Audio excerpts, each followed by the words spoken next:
All right, Solomon. So I'm just going to go through some of these. I don't know if I'll go through all of them, but I combined it to two lists so it's a little easier to manage.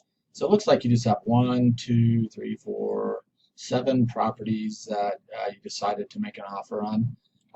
Maybe I'll check a couple of these and see why you decided not to make offers on these. But anyways, let me jump into the first one. Irving. Yep, spot on that one. I thought you did a really good job.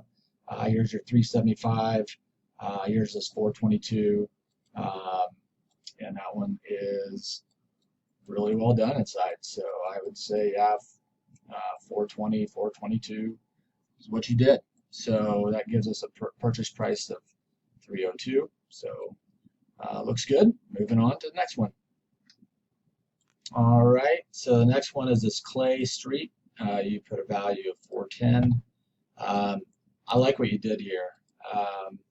This is starting to show that you're really grasping this really well, because here's our property. We've got this 424 right here.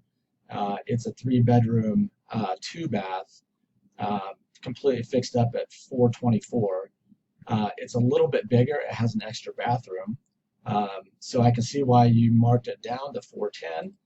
And then you have this 400 that's under contract that's fixed up. It's a let's see here. What is that? That is a 2-bedroom, 1-bath, 1-car garage at 400. So less bedrooms, less garage space at 400. So we know we're a little bit above that. And we know we're a little bit below this, right? So I really like what you did here and just kind of went in between those at 410 because you don't have an exact comp in the area, but you do have two different comps that give you a pretty good idea of value, and you split it with the correct value. So I just can't say that enough. I'm impressed with this one. Well done. All right, Solomon. So we got done comping this Clay Street one.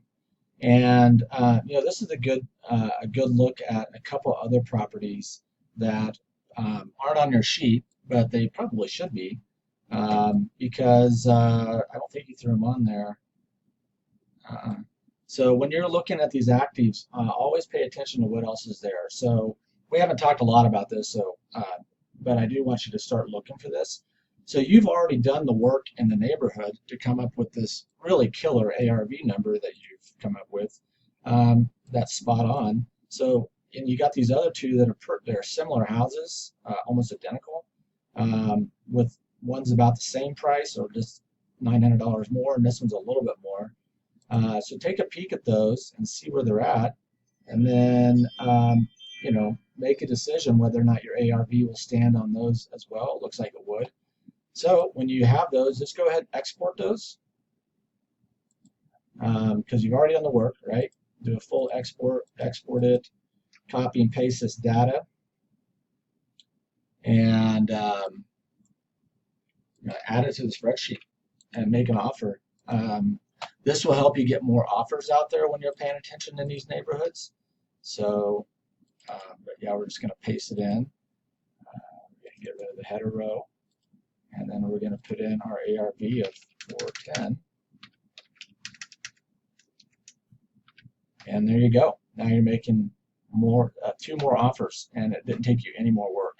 So just pay attention to those when you're in those neighborhoods. Look to see if there's any other houses that make sense to make an offer on. All right, so your next one is this Faraday property. Faraday. And yeah, looks like you're kind of in that 380 range, which I can see that. You have one right here, 375. This is a little, this one's a little smaller.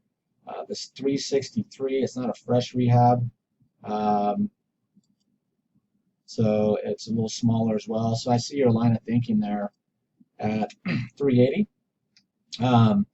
Just jumping at this neighborhood real fast. So I guess to sum it up, I agree with your value. But I wanted to look at these two because they're about in the same price range and see what we've got here. So this one's kind of interesting. It looks like it was fixed up, kind of, but not completely. You still have those flat panel doors. The windows look older. It looks like they put in some new flooring. Looks like they didn't replace the trim. Uh, so kitchen's pretty basic, but still it's been updated. So I don't know. I probably wouldn't make an offer on that one because it looks like they did fix it up. It's at that 354. So I doubt we'll get anything off that. And then there's this 83rd place. Sounds familiar. I don't know if we've already made an offer on it or not. Looks like it's pretty fixed up too. So not gonna bother with either one of those. So I'll move on to the next. All right. So the next one here is Humboldt. And again, I like what you did here. So I went in here and clicked on these, went to the map, and I like that you just didn't jump right over here to this neighborhood to try to comp out this house right here. Instead, you really got in here and looked at what was going on in the area. You had 380, and I can definitely see where you got that 380. I think there's one in here for this 380 right here. But this one's kind of beat up, right? The refrigerator's gone, the cabinets are older. But there is one in here that's completely fixed up that I saw. I think it's this one for 380 as well.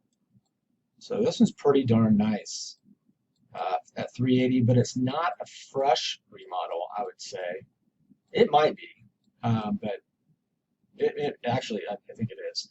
So you're right at that 380, 2,000 square foot. Our Humboldt is a little bigger, so it's 2,300. So I would probably lean a little bit more than 380 on this one, but you're pretty darn close. I saw this 400 right here. It's under contract.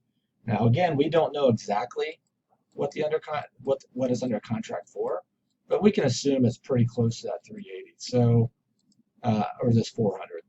So it's a little bit smaller too. So I'd be okay pushing this value a little bit, getting this right up here to this asking price range, which is where we want to be because this one's going to go. This one's probably going to go today. It's first day on the market. We need to get an offer on it right away and really chase this one down. So we might have to go a little bit even above asking price to try to get it. But anyways, I'm not going to go through the rest of these. You really have got this nailed down pretty good. I am super impressed with the speed at which you picked this up. It is a real skill set that you're learning here, and it's going to really pay off for you. So, I might take a look at a couple of these that you skipped on for whatever reason, just to see what you're thinking there. But other than that, I'd say let's get these offers out. So. Next, I want you to set showings. So I want you to set up showings on these properties and then send out the offers.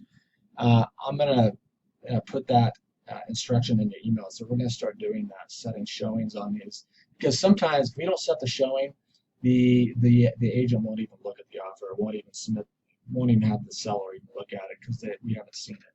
So a lot of agents don't like people only making offers on pictures. They want people to physically go there and look at the property. So anyways, I'm going to send this list back to you. I'm going to have you set the showings, and I'm going to have you make the offers, and then log into the email and check the responses and see how all that goes. Once you get all that done, let me know. I might have you help me on some attached